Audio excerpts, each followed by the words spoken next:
আহিরিকে পুলিশের হাতে তুলে দিয়ে একলব্যকে বাঁচিয়ে বাড়ি ফিরিয়ে নিয়ে গেল রাঙা। হ্যাঁ বন্ধুরা, এমনটাই দেখা যাবে। তাই সম্পূর্ণ জানতে ভিডিওটিতে লাইক দিয়ে চ্যানেলটি সাবস্ক্রাইব করে দেখতে থাকুন। গল্পের শুরুতে দেখা যাবে রাঙা আহিরি আর একলব্যকে খুঁজে পেয়ে যায়। তারপরে রাঙা আগের আগের ঘটনা মনে করতে থাকে যে রাঙা সেইখানে গিয়েছিল যেখানে বিস্ফোরণ হয়ে গেছিল। ঠিক তখনই একজন মহিলা এসে রাঙাকে বলে, আমি জানি মা, বর না থাকলে মেয়েদের মনের অবস্থা কি হয়। তোমাকে তো এখন এই সধবার বেঁচে থাকলে চলবে না। তখন রাঙা বলে, এসব তুই কি বলছিস? তখনই সে মহিলা বলে, হ্যাঁ রাঙা, তোমাকে এবার এই হাতের শাখা পলা সিঁদুর সব মুছে ফেলতে হবে রে মা।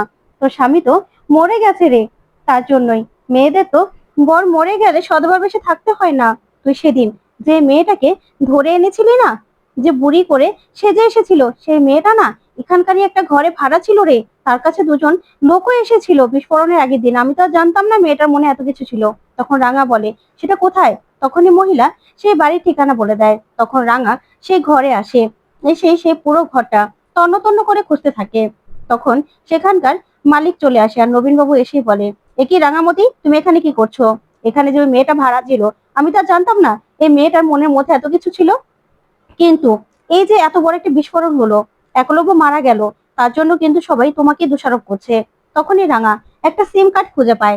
তখন রাঙা নবীনবাবুকে বলে, দেখুন আমি কিচ্ছু করিনি, আর আমার বড় না মারা যায়নি, আমি তাদেরকে উদ্ধার করব, বুঝতে পেরেছেন? আর সেই কাজই না আমি করছি।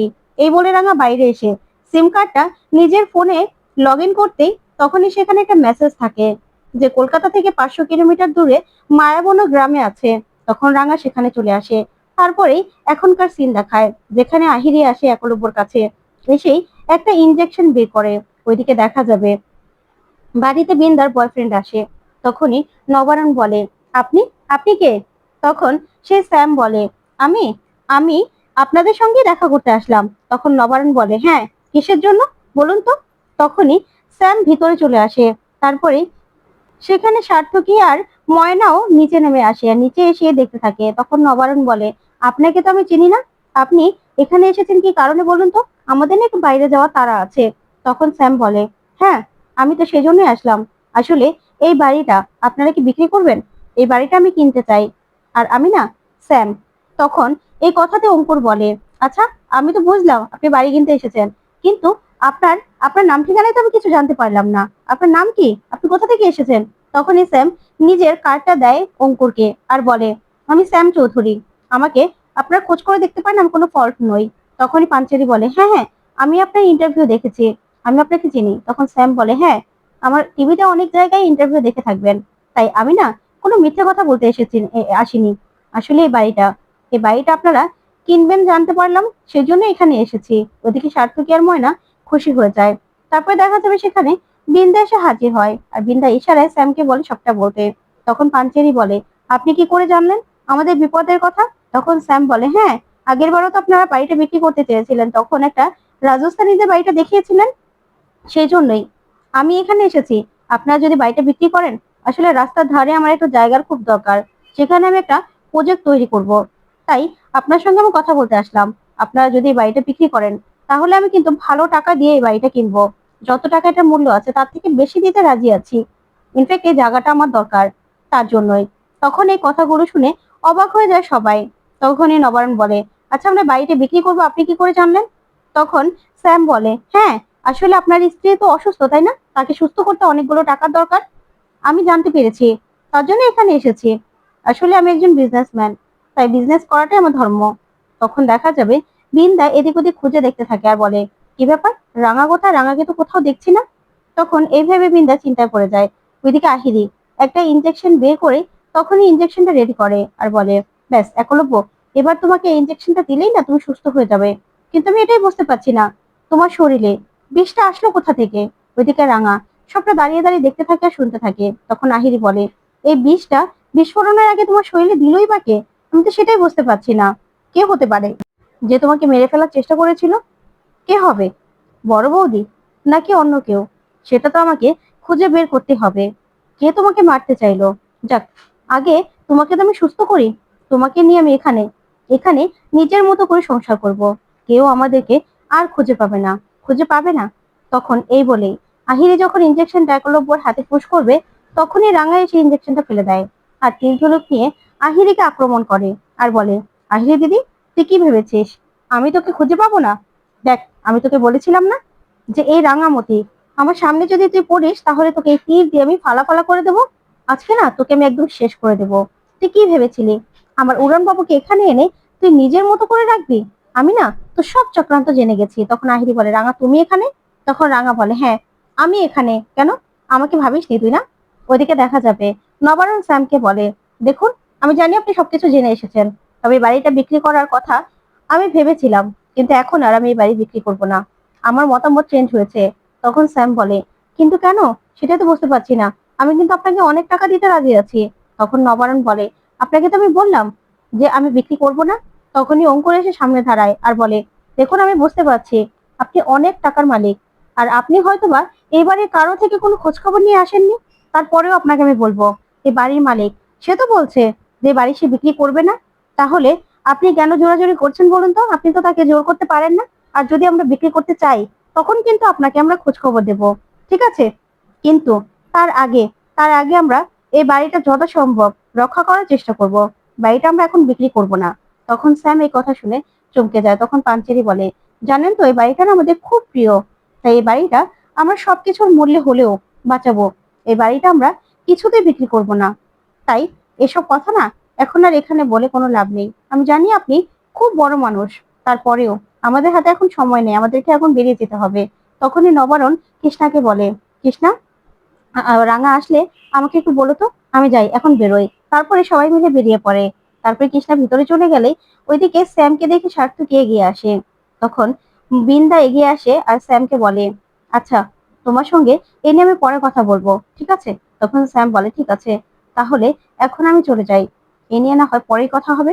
এই বলেই স্যাম সেখান থেকে চলে যায়। তখন সার্থকী বিন্দাকে বলে, বড় বৌদি, এই তোমার প্ল্যান? দেখেছো তো কিভাবে ভেস্তে গেল? তোমার এসব প্ল্যান না আমার আর সহ্য হচ্ছে না, আমার ভালো লাগছে না। তখনই বিন্দা এই কথাগুলো শুনে চমকে যায়। তখন ময়না বলে, দিদি ভাই, এটা কে গো, তোমার বন্ধু?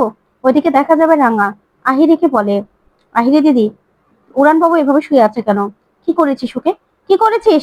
এই মানুষটা এভাবে শুয়ে থাকার তো কথা নয়। তখনই সেখানে সংগ্রাম চলে আসে, এসেই বলে, রাঙামতি, আমি এখানকার লোকাল পুলিশকে খবর দিয়ে দিয়েছি। তখন রাঙা বলে, ঠিক করেছিস তুই কোচ স্যার, তুই উড়ান বাবুকে এখান থেকে উঠিয়ে বাইরে নিয়ে যা। তারপর দেখা যাবে রাঙাকে ধাক্কা দিয়ে ফেলে আহিরি একটা বন্দুক হাতে নিয়ে নেয়। তারপর একলব্যর দিকে তাক করে ধরে। তখন সংগ্রাম বলে, আহিরি, আপনি কিন্তু এভাবে বাঁচতে পারবেন না, কি করছেন আপনি?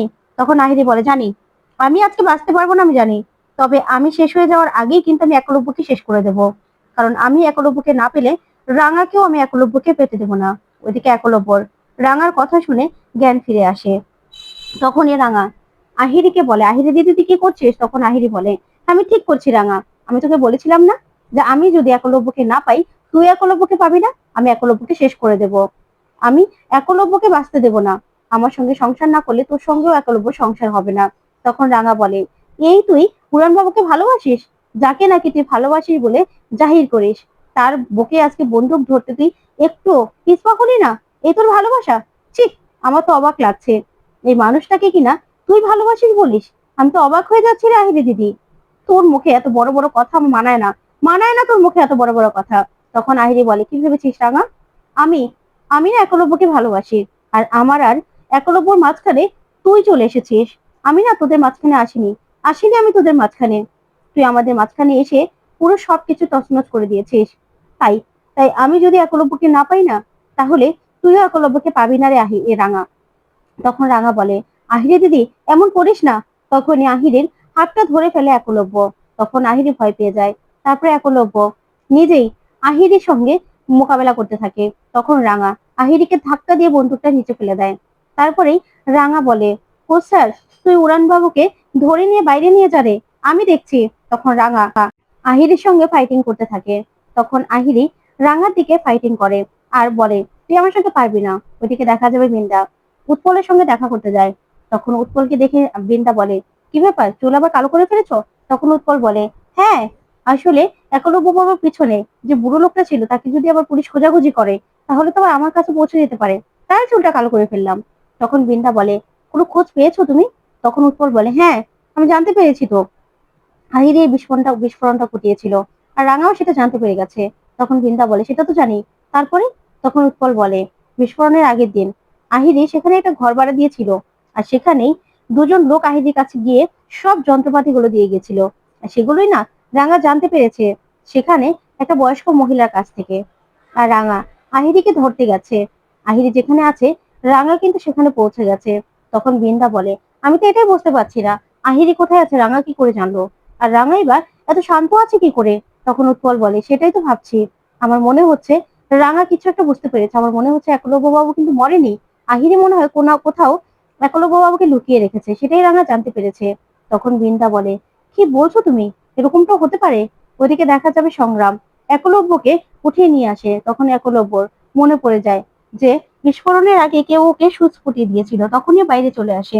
ওইদিকে আহিরি আহিরি রাঙার দিকে দাঁড়ায়, আর দাঁড়িয়ে বলে, শোনো, আমি না ক্যারাটাটাও শিখেছিলাম, আমি যদি বিমানবালা না হতাম না, তাহলে কিন্তু আমি পুলিশে বা কোনো মাফিয়াতে যোগ দিতাম, বসে থাকার মেয়ে কিন্তু নই।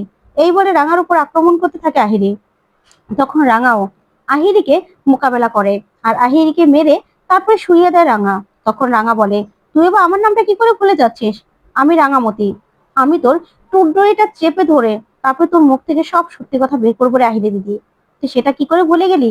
আমাকে আমাকে এতটাও তোর সে হেলায় বেলায় নেওয়া উচিত ছিল না রে আহিরি দিদি, আমি রাঙামতি সব কিছু জানি, না হলে তুই কি কি করেছিস সব কিছুর জন্য এবার তুই সাজা পাবি। তখন সেখানে লোকাল পুলিশ এসে হাজির হয়। তারপর সংগ্রাম বলে, অফিসার, এই হলো আহিরি। তখন অফিসার বলে, উনাকে এখনই এখনই নিয়ে চলো। তখন রাঙা বলে, আহিরি দিদি, এবার এবার তোর পাপের সাজা সবকিছু তুই পাবি, তুই এবার না আর রক্ষা পাবি না। তুই কি ভেবেছিলি যে তুই এবারও রক্ষা পেয়ে যাবি? না, এবার তোকে সব শাস্তি পেতে হবে। আর এবার শাস্তি পেয়ে যখন তুই জেল থেকে বেরোবি না, তখন যদি আমার বা আমার পরিবারের কারো দিকে আবার তাকানোর চেষ্টাও করিস না, তাহলে রাঙার থেকে খারাপ আর কেউ হবে না রে আহিরি দিদি। পুলিশ অফিসার, ওনাকে নিয়ে যান। তারপরে পুলিশ সেখান থেকে আহিরিকে নিয়ে চলে যায়। ওইদিকে একলব্য তখন আস্তে আস্তে উঠে আসে। তখনই রাঙা একলব্যর দিকে তাকায়, আর একলব্যকে দেখেই একলব্যর কাছে ছুটে যায় রাঙা, আর বলে, উড়ান বাবু, তুই ঠিক আছিস তো? এই বলেই একলব্যকে জড়িয়ে ধরে কাঁদতে থাকে রাঙা। তখন একলব্য রাঙাকে জড়িয়ে ধরে। তখন সংগ্রাম ওদের দিকে তাকায়। তো বন্ধুরা, কেমন লাগলো আজকের আপডেট, কমেন্ট করে জানাতে ভুলবেন না। পরবর্তী আপডেট পেতে অবশ্যই চ্যানেলটি সাবস্ক্রাইব করবে। ধন্যবাদ।